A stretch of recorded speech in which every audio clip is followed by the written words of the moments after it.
আমাদের অনলাইন অনুষ্ঠানটাকে এবং আমাদের নতুন সৎসঙ্গী দাদা ও মায়েদের আরো উজ্জীবিত করার জন্য। তো আমি কেয়া দাস মামুনিকে অনুরোধ করব সবসময় আমাদের সঙ্গে থাকবেন। গত সপ্তাহে আমরা মায়ের আলোচনা শুনেছিলাম, অত্যন্ত প্রাণবন্ত। আমাদের ফেসবুকে পোস্ট দেওয়া আছে, মার কথাগুলো আপনারাও শুনবেন। সবাইকে জয়গুরু। আলোচনার শেষ পর্যায়ে আছি। আজকের আলোচনার বিষয়বস্তু নিয়ে আমাদের কেয়া দাস মামুনি আলোচনা করবেন। এখন আমরা মায়ের কথা শুনবো। জয়গুরু মাকে। জয় গুরু। পরম পিতার আতুল চরণে আমার অন্তরের ভক্তিপূর্ণ প্রণাম জানাই। প্রণাম জানাই পরমারাধ্যা জগৎ জননী শ্রী শ্রী বড়মার শ্রীচরণে। প্রণাম জানাই পরম পূজ্যপাদ শ্রী শ্রী বরদাস শ্রীচরণে। প্রণাম জানাই পরম পূজ্যপাদ শ্রী শ্রী দাদার শ্রীচরণে। প্রণাম জানাই পরম পূজ্যপাদ শ্রী শ্রী আচার্যদেবের শ্রীচরণে। ঠাকুর পরিবারের প্রতি প্রত্যেকের চরণে আমার ভক্তিপূর্ণ প্রণাম। এখানে উপস্থিত সকলকে আমার আন্তরিক আনন্দিত জয়গুরু। খুব সুন্দর সকলের আলোচনা শুনছি এবং সমৃদ্ধ হচ্ছি।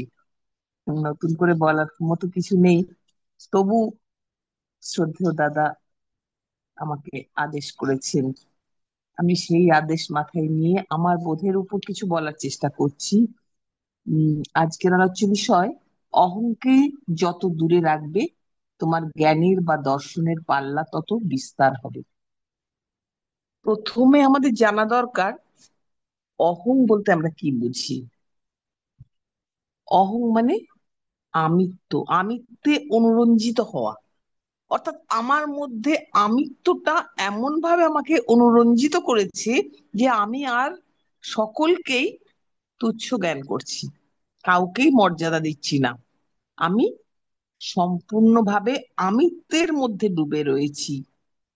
অহমিকার উপর এমন তীব্র আসক্তি আমাকে গ্রাস করেছে যে যা কিছু ভালো, যা কিছু করছি সবটাই আমি করছি, আমি ছাড়া অন্য সকলেই এখানে গৌণ। কিন্তু যখনই আমার এই অহংয়ের উপর আসক্তি আসবে, অর্থাৎ আমার অহমিকা আমাকে পেয়ে বসবে, আমাকে অনুরঞ্জিত করবে, তখনই কিন্তু আমার ওই যে দাদা বললেন, শ্রদ্ধেয় উমাদা বললেন যে পতন অবশ্যম্ভাবী। তাই সংস্কৃতে একটা কথা আছে, মা কুরু ধনজন যৌবন গর্বম কালম নিমেষাৎ হরতি সর্বম। অর্থাৎ আমরা ধন জন যৌবনের গর্ব করি, আমার প্রচুর টাকা পয়সা আছে, যে কোনো, আমি একদম নিজেকে একদম রাজা ভাবতে শুরু করে দিলাম যে আমি ইচ্ছে করলে কি না পারি, আমি এত পয়সার মালিক, এত অর্থের মালিক। আবার অনেক সময় আমার লোকবল প্রচুর রয়েছে, অতএব আমার কাছে কিছুই অসম্ভব নয়, আমি সবকিছু ইজিলি করে ফেলতে পারবো, যে কোনো ব্যাপারই আসুক না কেন আমার সামনে, আমার লোকবল প্রচুর রয়েছে। তাই ধন জন এবং যৌবন, কখনো আমরা শিক্ষার অহংকার করি, আমি এত লেখাপড়া করেছি, এত বিদ্বান, আমার কাছে কে কথা বলতে আসবে। এই যে অহংকার, এই অহংকার যখনই আমার মনের মধ্যে বাসা বাঁধতে শুরু করে, তখনই কিন্তু আমার প্রকৃত জ্ঞান বা প্রকৃত দর্শন হয় না। কারণ জ্ঞান তো আসে অনুভূতি থেকে। আমার অনুভূতিটাই তো আস্তে আস্তে ভোঁতা হয়ে যাচ্ছে, আমার অহং, শুধু আমি নিজেকে কর্তা ভাবছি, কিন্তু পরম পিতাই যে সবকিছুর মালিক, তিনি যে আমাকে দিয়ে করাচ্ছেন, তার ইচ্ছে ছাড়া যে আমার একটা আঙুলও নাড়ার ক্ষমতা নেই, এটা আমি ভুলে যাই। আমরা সাধারণ মানুষ বেশিরভাগ ক্ষেত্রেই তাই করি। আমরা কি করি না, আমার প্রচুর পয়সা কড়ি আছে, অতএব আমি একটা আহ, স্কুল স্থাপন করলাম, করে বললাম এটা আমি করেছি। আমি যাই কিছু করি না কেন সেটা আমি করেছি, কিন্তু আমাকে দিয়ে যিনি করাচ্ছেন, আমি যখন তার উপর পরিপূর্ণভাবে আত্মসমর্পণ করতে পারবো, তখনই কিন্তু আমার বোধের পাল্লাটা একটু একটু করে জাগ্রত হবে। তাই আমার অহংকে যদি দূরে রাখি, অহংকে যদি দূরে না রাখি, আমি ভাববো আমি তো সবই জানি, আমি সব জানতাম, আমি এত লেখাপড়া করেছি, আমি আলোচনা করছি, আমি গান করছি, অতএব আমার তো কারোর কাছে শেখার কিছু নেই। কিন্তু একটু যদি তলিয়ে ভাবি, আমরা আমার জ্ঞান কতটুকু, আমি সেই জ্ঞানটুকু নিয়েই ভাবছি আমি বোধহয় সব জানতা হয়ে গেছি। এই করে আমি সবাইকে যদি তুচ্ছ তাচ্ছিল্য করি, কারোর কাছে আমি অহং বশত কিছু শিখতে পারবো না। ওই যে ঠাকুর বলেছেন যে আমি শিক্ষক, এই অহংকার কাউকে শিখতে দেয় না। কিন্তু আমাদের প্রত্যেকের কাছে কিছু কিছু শিক্ষার আছে। ওই যে একটা ছোটবেলায় কবিতা পড়েছিলাম, আকাশ আমায় শিক্ষা দিল উদার হতে ভাইরে, কর্মী হবার মন্ত্র আমি বায়ুর কাছে পাইরে। তাহলে আমরা হচ্ছি সবার ছাত্র। ঠিক বাস্তবেও দেখা যায়, এই যে আমার শ্রদ্ধেয় উমাশঙ্কর দা সুন্দর গল্প পাঠ করেন, সুন্দর আবৃত্তি করেন। আমার যদি শিখতে ইচ্ছে হয়, আমি উমাদার কাছে গিয়ে বলবো, আপনি আমাকে একটু আবৃত্তি শিখিয়ে দেবেন। আমার শম্পা মা কত সুন্দর গান করেন, আমার যদি শিখতে ইচ্ছে হয় আমি শম্পা মায়ের কাছে গিয়ে বলবো, মা আমাকে এই গানটা শিখিয়ে দেবেন। তাহলে এই যে প্রত্যেকের কাছ থেকে শেখা, কিন্তু সেটা কখন হয়, এই করতে করতে আমি আস্তে আস্তে বিস্তৃত হতে পারি। আমি যখন প্রত্যেককে, আমার গণ্ডিটা আস্তে আস্তে বাড়তে থাকে, কিন্তু আমি যখনই ওই অহংকারে মত্ত হয়ে ধরাকে সরাজ্ঞান করি, তখন কিন্তু আমার আর কারো কাছে কিছু শেখা হয়ে ওঠে না। কারণ আমি নিজেকেই সব জানতা, সর্বময় কর্তা বলে মনে করি।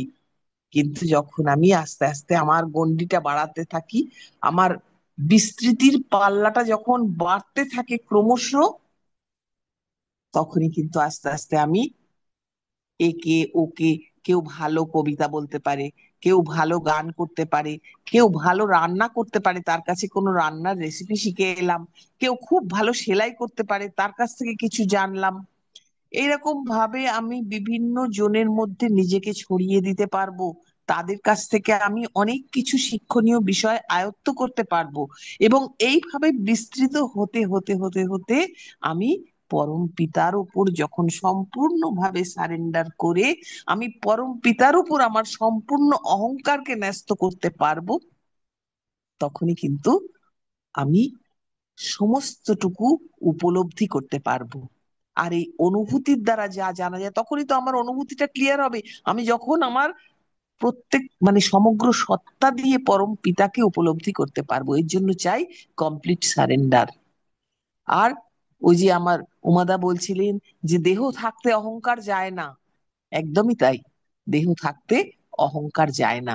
তাই ঠাকুর সত্যানুসরণে বললেন, পরম পিতাই যেন তোমার অহংকারের একমাত্র অহংকারের বিষয় হন। তাই আমাদের পরম পিতাই যেন একমাত্র অহংকারের বিষয় হন, যে আমি পরম পিতার সন্তান, এই অহংকারটা যেন সব সময় আমার মধ্যে থাকে। তবেই তো সেই ঠাকুর তারপরেই বলেছেন যে অহংটা তাহলেই মিলিয়ে যাবে। আমি যখনই ভাববো যে আমি পরম পিতার সন্তান, তখন আমি কিন্তু তার ইচ্ছেতে চলবো। তখন আমার নিজের ইচ্ছে অনিচ্ছে বলে কিছু থাকবে না। তিনি যেমন ভাবে চালাবেন, আমি ঠিক তেমন ভাবে চলবো। আমার প্রত্যেকটা কর্ম, কারণ god created man after his own image. তাই আমার চলন বলন, আমার কর্ম আচরণ, কথা, আমার চাউনি, আমার হাসি, সমস্ত কিছু তখন তার মনের মতন হবে।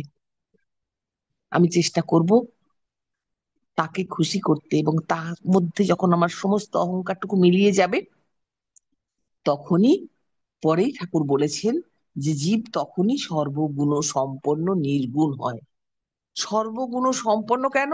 না পরম পিতার যা যা গুণ, সেই গুণগুলো তখন আস্তে আস্তে আমি তাকে অনুসরণ করছি, তাকে খুশি করতে চেষ্টা করছি। অতএব সেই গুণগুলো আস্তে আস্তে আমি আয়ত্ত করে ফেলতে পারবো। আর এই করতে করতেই, তাহলে সর্বগুণ সম্পন্ন যদি হলাম, তাহলে আমি নির্গুণ কি করে হলাম? প্রশ্ন জাগতে পারে। নির্গুণ অর্থাৎ ত্রিগুণের অতীত, সত্য রজ তম, এই ত্রিগুণের অতীত, তখন আর আমার গুণ পরিমাপ করা যায় না। এইভাবেই আমি যখন পরম পিতার চরণে আমার সবটুকু অহংকে মিলিয়ে দিতে পারবো, তখনই আমি সর্বগুণ সম্পন্ন হব। আর তাই জন্যই ঠাকুর বলছেন, অহংকে যত দূরে রাখবে, আমরা অহংকারটাকে যত দূরে সরিয়ে রাখতে পারবো, ততই কিন্তু আমাদের প্রকৃত জ্ঞান লাভ হবে, এবং আমরা বিস্তৃত হব। আমরা সবকিছুকে উপলব্ধি করতে পারবো। আমাদের অনুভূতিটাও ততই সজাগ হবে। আমাদের মাথার সমস্ত কোষগুলো তত বেশি অনুভূতি প্রবণ হয়ে উঠবে। তাই কখনোই আমাদের অহংকার আমিত্বকে সবসময় বর্জন করে আমরা পরম পিতার উপর সমস্ত অহংকার ন্যস্ত করে তাকে নিয়ে যেন অহংকার করতে পারি। জয় গুরু সকলকে। বন্দে পুরুষোত্তম। জয় গুরু। আহ জয় গুরু আমাদেরকে, রানী দাস মামনিকে, মার কথাগুলো এতক্ষণ শুনলাম। মা আমাদের সঙ্গে থাকবেন, মাকে সুস্থ রাখুন, পরম দয়াল দয়ালের চরণে প্রার্থনা রাখি। আমরা অনুষ্ঠানের শেষ পর্যায়ে আমরা জয় রাধে কীর্তন শুনবো আমাদের শম্পা মামনি কাছ থেকে। জয় গুরু শম্পা মামনি।